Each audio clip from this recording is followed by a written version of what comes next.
Experiment number 1.3 देखें, copy सबके सामने होनी चाहिए, डायग्राम वहां पर भी है, यहाँ पर भी देखते जाए, कुछ नेम्स थोड़े से डिफरेंट होंगे लेकिन उससे कंफ्यूज नहीं होना। अच्छा, हमारा चैप्टर नंबर 9 का लास्ट प्रैक्टिकल चल रहा है जी। Measure the thickness of a metal strip और a wire using a screw gauge. हमने क्या करना है, हमने स्क्रू गेज का इस्तेमाल करते हुए एक मेटल की स्ट्रिप या एक वायर की थिकनेस को मेजर करना है। ये हमारे पास मेटल की स्ट्रिप भी यहाँ पर अवेलेबल है, ये हमारे पास मेटल की छोटी सी स्ट्रिप है। हमने इस स्ट्रिप की थिकनेस को मेजर करना है कि इसकी मोटाई कितनी है स्क्रू गेज का इस्तेमाल करते हुए। चले जी स्टार्ट करते हैं। अब मेटल फ्रेम से इसे होल्ड करेंगे आप, रैचेट को आपने एंटी क्लॉकवाइज घुमाना है ताकि ये ओपन हो जाए। उसको ओपन करने के बाद आपने इस मेटल की स्ट्रिप को इसके दरमियान में रखना है और मेटल की स्ट्रिप दरमियान में रखने के बाद आप इसे बंद कर देंगे।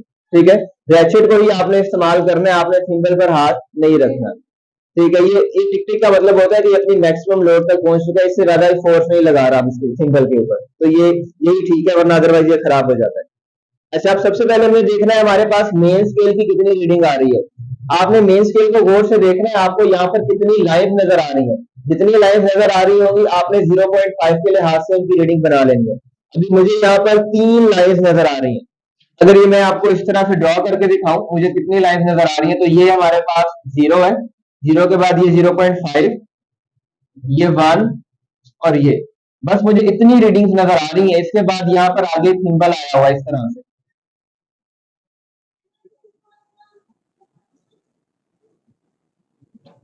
अभी मुझे ये नजर आ रहा है अपने स्क्रू गेज के ऊपर, तो अब फिर आप इसको देखकर बताएं मेन स्केल की रीडिंग कितनी होगी। 1.5 होगा। चौथी लाइन भी देखनी है हमें, चौथी ये ना एग्जैक्टली ऊपर मैं थोड़ी सी आगे बना दी, मुझे इस तरह से नजर आ रही है, बिल्कुल ऐसे। आप इसे चेक कर सकते हैं, स्टूडेंट कंफर्म कर ले। ठीक है, 1.5 ही आ रही वैल्यू। अब हमारे पास मेन स्केल की रीडिंग कितनी आ गई, 1.5 मिलीमीटर। ठीक हो गया। अब नेक्स्ट हमें देखना है कि सर्कुलर स्केल की कौन सी लाइन इंडेक्स लाइन के साथ कोइंसाइड कर रही है। तो सर्कुलर स्केल की दूसरी लाइन इंडेक्स लाइन के साथ कोइंसाइड कर रही है। अब आप ये इसको भी कंफर्म कर लें, सर्कुलर स्केल की देखें कौन सी लाइन कोइंसाइड कर रही है, दूसरी लाइन है ना, 0 के बाद 1 2। ठीक है, तो अभी आप तक पहुंच जाएगा, बाकी रीडिंग आप लेंगे, मैं बस पहली से आपको समझा रहा हूं। हमारी दूसरी सर्कुलर स्केल की दूसरी लाइन मेन स्केल की लाइन के साथ कोइंसाइड कर रही है, तो हम यहाँ पे लिखेंगे 2, और ये किसकी वैल्यू है, एन की वैल्यू। बस आपने स्क्रू गेज से यही देखना होता है, बाकी सारा काम अब आपने टेबल पर ही करना है। हमने 2 फाइंड कर लिया, अब आपने क्या करना है, इस 2 को मल्टीप्लाई करेंगे लीस्ट काउंट के साथ। 2 मल्टीप्लाई बाय 0.01 मिलीमीटर, क्या आंसर आ जाएगा, 0.02 मिलीमीटर। ये किसकी वैल्यू आ गई है, एक्स की। अब नेक्स्ट आपने क्या करना है, मेन स्केल की रीडिंग को और इस एक्स वैल्यू को आपस में ऐड कर देंगे। मेन स्केल की रीडिंग कितनी है हमारे पास, 0.02 मिलीमीटर, और उसके बाद मेन स्केल की रीडिंग कितनी निकाली है, 1.5, तो ये हमारे पास यहाँ आ जाएगा 1.5 मिलीमीटर। ये कितना आ जाएगा जी, 1.52 मिलीमीटर। अब ये हमारा फाइनल आंसर आ गया। ये इस मेटल स्ट्रिप की थिकनेस है, अगर आपके स्क्रू गेज में कोई लीस्ट काउंट ना हो तो वो यही आपको फाइनल आंसर दे रहा होता है, लेकिन हमारे स्क्रू गेज में least count sorry zero error है, तो हम पहले उसे करेक्ट करेंगे फिर अपना फाइनल आंसर बनाएंगे। अब जीरो करेक्शन करें, जीरो करेक्शन क्या आएगी हमारे पास, 1.52 माइनस 0.01, 1.51 मिलीमीटर, ये आपकी इस मेटल स्ट्रिप की थिकनेस है। क्लियर है सबको। चले बस ये प्रैक्टिकल हमारा कंप्लीट हो गया, इंस्ट्रक्शंस भी हमें आ गई। अब हमने क्या करना है, इसी तरह से 2 रीडिंग और लेनी है, हमारे पास 2 आंसर और आ जाएंगे। फिर इन जो टोटल 3 आंसर होंगे, इन 3 आंसर्स का हमने मीन बना लेना है। मीन कैसे बनाएंगे, sum of all the answers divided by number of answer. तो 3 आंसर होंगे, तीनों को ऐड करके 3 पे डिवाइड करेंगे तो हमारा प्रैक्टिकल कंप्लीट हो जाएगा। चलें जी अब इसे 1 बाय 1 स्टार्ट करें। आप इस नेगेटिव है पॉजिटिव है, नेगेटिव क्यों, क्योंकि 0 ऊपर चला गया। अब देखें वैल्यू निकालें जीरो एरर की, कौन सी लाइन मीट कर रही है, 49। देखे ना, ये 45 के बाद 49 है, तो आपका लीस्ट काउंट कितना बनेगा, sorry zero error, least count बोल दो, आपका जीरो एरर बनेगा, ये आपका जीरो एरर बन गया।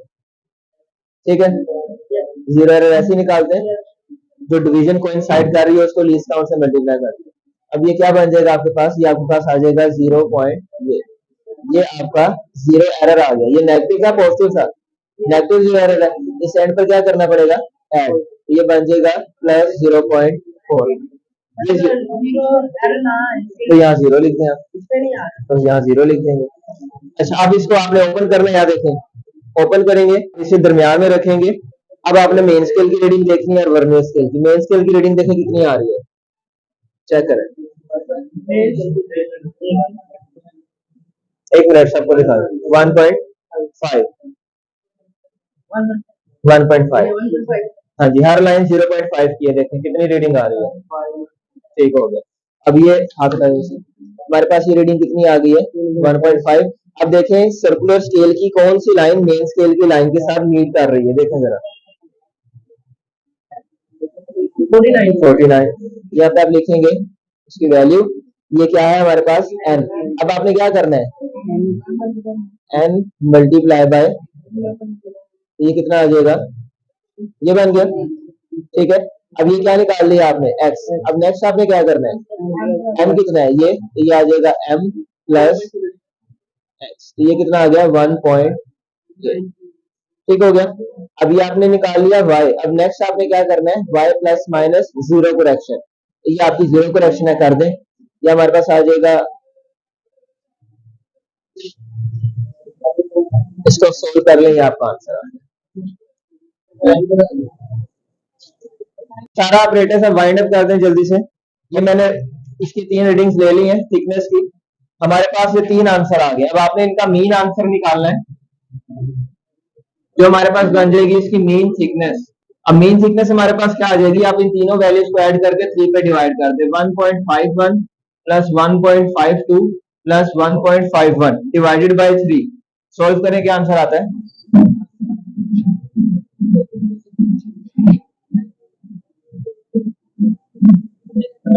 चले जी, ये हमारा फाइनल आंसर आ गया। अब यहाँ पे आप रिजल्ट किस तरह से लिखेंगे, ये हमारे पास रिजल्ट आ जाएगा। हम फाइंड क्या कर रहे थे, थिकनेस। तो यहाँ पे आप मेंशन करेंगे the thickness of metal strip was 1.51 millimetre. ये आपके प्रैक्टिकल का आंसर आ गया। चलें।